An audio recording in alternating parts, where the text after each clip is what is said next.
Beyond the east, the sunrise, beyond the west, the sea, and east and west, the wonder thirst that will not let me be. Yes, this poem is so suitable for the character Tarapada of Rabindranath Tagore's short story Atithi. In this short story, we see how Tarapada, who is the central character, is constantly moving behind, or moving after rather, search of knowledge. This exploring of new things, new arenas, new branches of study, new branches of knowledge makes him a free-minded, liberated soul. No family ties, no bondings can hold him back. The story begins with the description of Tarapada, who is born in a Brahmin family, and he has lost his father quite early in his age. He has many siblings in his house, in his family. I think 4 brothers and 2 sisters, and he is very favorite in his family as well as in his neighborhood. Everyone loves him a lot. But in spite of that love and affection, he is quite early in his life, he leaves his house with a jatra troupe. First time everyone gets worried and search parties go after him, looking for him. And when he finally comes back, everyone greets him with an open arm. But that was not to, be for long. As I told you, the wander thirst in him does not let him be at rest. So very soon again he leaves his house. Sometimes he is with the Pachali singers, sometimes he is with the gymnast troupe, sometimes he is in the fairs, trying all kinds of instruments. And he was talented as well. He could play so many things, so many instruments. He could sing so well. He could perform so well.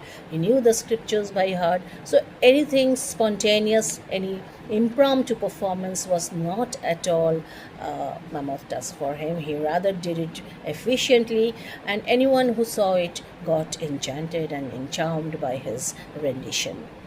So he was a center of attraction. People grew fond of him very soon. He could attract and enchant people, whoever person, like it, regardless of age, regardless of class. Any people who saw him, who talked to him, or who heard his rendition would become a favorite. Would become a fan and follower of him. So he was a favorite of all. Now, this thirst for knowledge eventually made him get into touch with a family which was a very well-to-do family, zamindar. It was Motilal Babu, his wife, and his daughter, and their daughter Charu Shashi. Okay, he happened to be going to a particular place, and he met this family who was who are going in the same direction, and he got into the boat and he was welcomed by them, and he was taken much care by Annapurna, and she showered her affection on him, took care of his food and everything else. But Tarapada never I won't say that he did not acknowledge. He did acknowledge, but he was more indifferent to these affections. Okay, so not that when he was offered food, he would gobble them.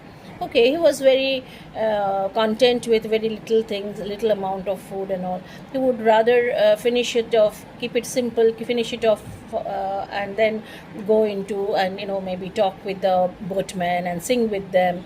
Okay, so in due course, this family became aware of his hidden talents, whatever way he could sing and, perform and all.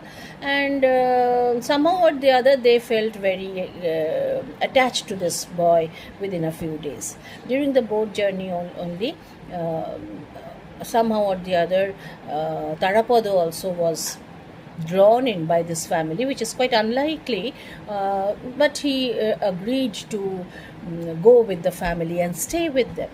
He spent quite some time with this family, and as he was there. Motilal Babu and Annapurna Devi, they both of them took every care to give him all sorts of comforts, whatever he required for his daily living and all. Now, this thirst for knowledge was actually, as I told you, that he was always attracted by many new things. Now, in Motilal Babu's house, he found a library which was full of English books. Now, so far he had knowledge of his own mother language, mother tongue, and he knew many things based on in Bengali literature and scriptures, Sanskrit scriptures. But he was totally unexposed to the Western literature. All right. So when he found these English books in the library, there was a desire in him to learn English, and Tarapado's desire was very soon fulfilled by Motilal Babu. He arranged for a teacher who would teach him English, and as he was a fast learner, he picked up English very soon, and he could read books, started reading English books very promptly. Now, Charu Shashi, who used to admire him, Charu Shashi, that is Motilal Babu's daughter, she used to admire Tarapada a lot.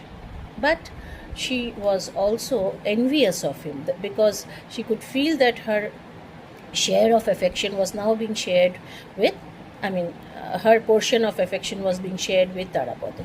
So, in a way, initially she was really envious, but gradually she accepted Tarapada in the family. But now she thought him to be her possession. She would not allow anyone else to consider him as their property. But Tarapada was never meant to be tied up with one. So he was easygoing. He went out to the village, he talked to everybody there, and he very soon became very popular in the village. Now, this was not liked by Charu Shashi at all. So often she would take out her grudge, she would take out her anger on him by breaking his flute or tearing off his books and works and all. She also wanted to learn English with Tarapada, and when her father agreed to it, she joined the class, but she would never be able to learn anything because her focus was somewhere else. She never meant to learn that subject at all, but she always wanted to be with Tarapada, and kind of, as I told you, that she was very possessive about him. So this grew, and perhaps Tarapada's irritation also within him grew. Now, as Tarapada grew, the family, that is Motilal Babu and Annapurna Devi, it was first initiated by Annapurna Devi, and Motilal Babu supported the idea. That is, they thought that Tarapada is a very good suit for Charu Shashi. So why to go and hunt for a groom outside? Tarapada was good enough. So at once they contacted Tarapada's family, and they also agreed. And finally they kind of arranged the marriage, and Tarapada and Charu were about to get married. And it's really quite natural for Tarapada that when he realized that he was again getting tied up by a bond, and he would now lose all his liberty, and he would be a family man, and he never wanted that to happen. Okay, I'll just read out the last part from the book, that